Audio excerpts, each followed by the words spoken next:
In today's Comics and Cosplay, we discuss Barbara Gordon's new look, aka Batgirl.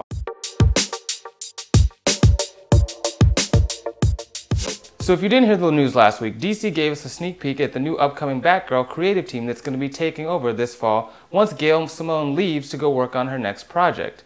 What was included in the sneak peek was the updated costume redesign by Tarr of the new Batgirl costume. So I wanted to go over and give a few of my thoughts on the redesign and what I think it means for cosplayers as a whole.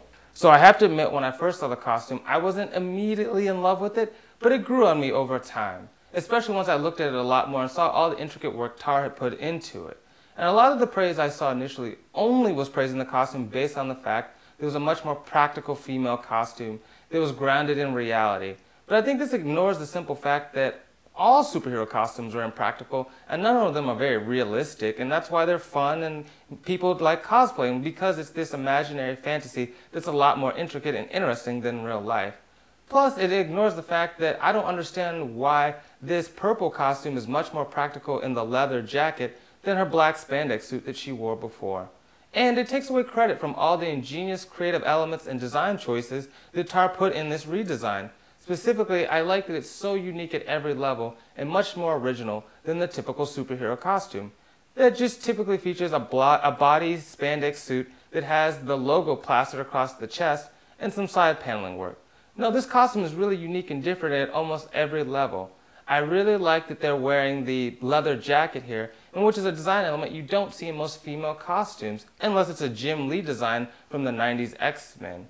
I also like the physical and, design concept of the snap-on cape on the front of the jacket. That's pretty original and something I've never seen before. And I even like that they went for the more tactical commando belt rather than the basic superhero pouch around the waist. Now, while I don't love the Doc Marten boots because I feel that's a generic trope that you see whenever they want to go for a badass female character, it's a minor difference and I can overlook it for the overall amazing work that he did on the costume.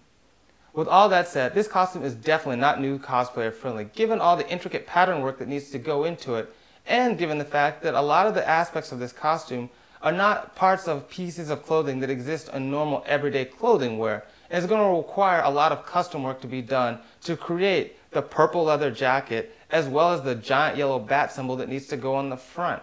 Not to mention all the snaps that have been included on the jacket, as well as the gloves.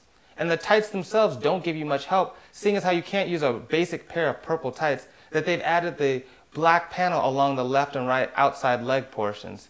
But given this, I'm sure there are cosplayers already planning to tackle this task, and I'm excited to see how they take on the challenge. So those are my final thoughts on the Batgirl costume. But what do you guys think? Do you like the previous New 52 look that had the black and gold battle spandex armor? Or do you like this new purple outfit that harkens back to the Batgirl costume of the 60s and 70s? Let me know in the comment section down below, as I'm curious to see your take on this redesign. Also, don't forget to like and subscribe to our future videos, as we've got more tutorial series coming out this summer, as well as other convention videos from around the US. Well, that's all of our time for today, and I'm your host Ian from Saturday Morning Cosplay, and I'll see you on the con floor.